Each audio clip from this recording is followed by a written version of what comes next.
monsieur. Bonjour madame. Seriez-vous par hasard habitant du quartier? Tout à fait, j'habite ce quartier. Pourquoi a-t-on donné à ce quartier le nom de Monaco, mais c'est une longue histoire madame. Ça date de 1641. Ça nous remonte déjà au XVIIe siècle. Donc c'est assez loin et à l'époque, le prince régnant Honoré de Grimaldi était un peu occupé par les Espagnols qui, depuis au moins 15 ans, n'avaient pas payé leur éco pour entretenir cette garnison sur le rocher. Donc, Honoré de Grimaldi s'est adressé au royaume de France, au roi Louis XIII et à Richelieu, son cardinal, Premier ministre, et lorsqu'il a appris que Louis XIII et Richelieu étaient à Péronne en septembre 1641, il leur a envoyé un émissaire pour demander à ce qu'ils décident, une bonne fois pour toutes, de protéger la principauté. Ce qui fait qu'en septembre 1641, le roi Louis XIII, à Péronne, avec son cardinal Premier ministre, ont accordé le protectorat sur le rocher de Monaco et garantissant son indépendance et naturellement contre rétribution financière.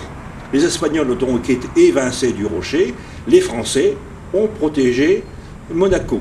Et ce quartier ici, dit La Chaplette, a pris, dans les années 1960, ce nom de quartier de Monaco en souvenir de ce fameux traité. J'ajouterai que si un ennemi potentiel venait à essayer d'envahir la principauté, la France, garantissant l'indépendance du rocher, devrait aussitôt envoyer des troupes en renfort pour protéger le rocher de Monaco. Merci monsieur pour toutes ces explications.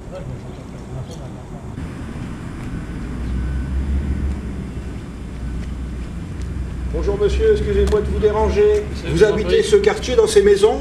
Oui, j'habite le quartier. Et depuis longtemps? Oh, j'habite le quartier depuis 1964. Ah, tout à fait, au début de ce quartier qui a pris le nom de Monaco. Oui, exact. Et c'était dans les années 70, il y avait une supérette qui s'appelait Monaco, je crois bien. Oui. Je vous en remercie, monsieur, vous souhaite une bonne journée.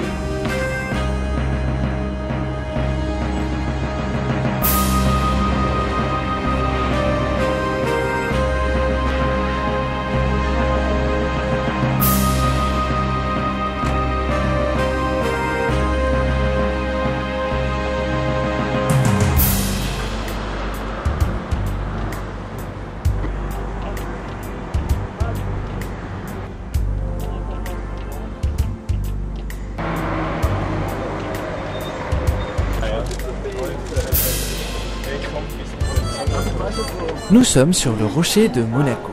Positionnez-vous face au palais principal.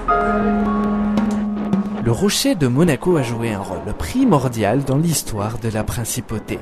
Au Moyen-Âge, il est l'objet de nombreuses convoitises. Deux dates importantes sont à retenir.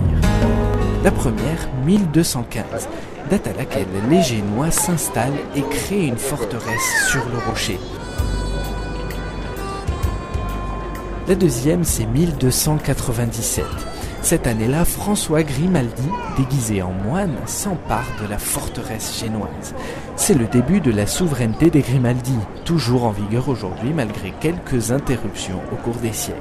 Écoutons l'historien monégasque Claude Passé. Il nous raconte l'histoire du palais princier. En 1215, les Génois ont construit une tour ceinturée d'une simple muraille. Au XIIIe, XIVe, on l'a un peu agrandi pour en faire une forteresse un peu plus grande. On en a même construit une deuxième. À partir du XVe siècle, alors là, les seigneurs commencent à prendre leur distance. Bon, ils préfèrent vivre dans un palais plutôt que de vivre dans une forteresse. C'est quand même plus agréable de vivre dans une villa que dans un blocos. Donc, ils rejettent sur l'extérieur du palais tout ce qui est purement militaire, donc la défense de la ville, et eux transforment cette vieille forteresse en palais. Et oui, nous sommes en pleine renaissance. Les loggias, comme celles que vous pouvez apercevoir au premier étage, ont été construites du XIVe au XVIe siècle. À présent, retournez-vous. Le bâtiment situé juste en face de l'entrée du palais, c'est la caserne des carabiniers monégasques. Chaque jour, à 11h55 précise, vous pouvez assister à la relève de la garde.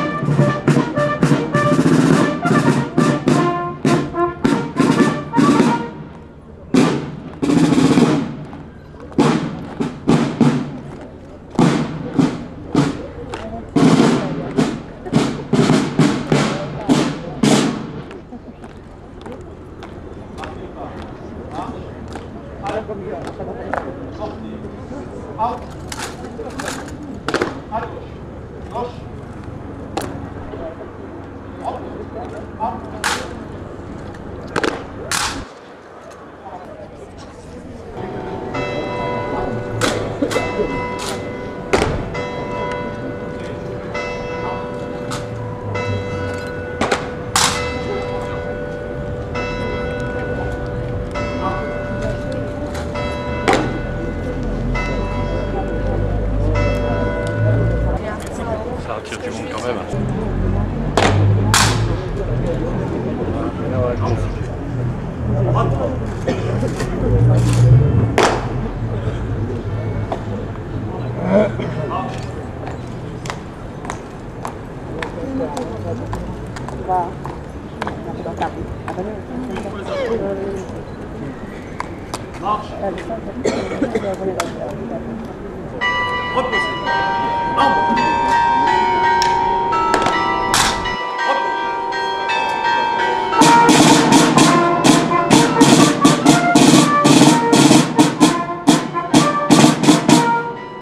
L'arme sur l'épaule.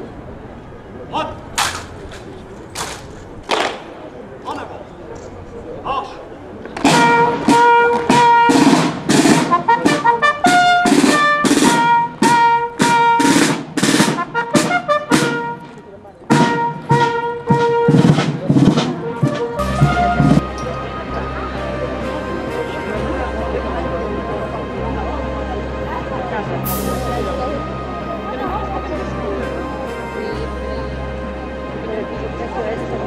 En empruntant la rue située juste à droite de la caserne, vous arriverez à proximité du palais de justice, du Conseil national qui partage avec le prince le pouvoir législatif, ainsi que de la cathédrale de Monaco achevée au début du XXe siècle.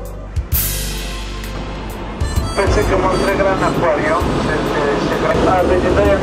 donc ça c'est la plus grande concentration au monde de John Rich, ce quartier de last area, l'Arboto area, et c'est la plus grande concentration au monde de John Rich, il y a nulle part une telle concentration au mètre carré de John Rich, c'est vraiment un endroit incroyable. Alors là c'est le Sporting Club à gauche, la seule façon d'être membre ici pour habiter à Monaco, et avoir beaucoup d'argent, être très connu.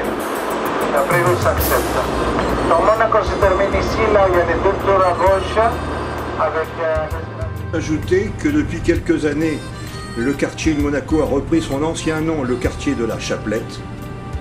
J'ajouterai même que depuis cette époque, le nom de Monaco Péronne l'a en principe ôté.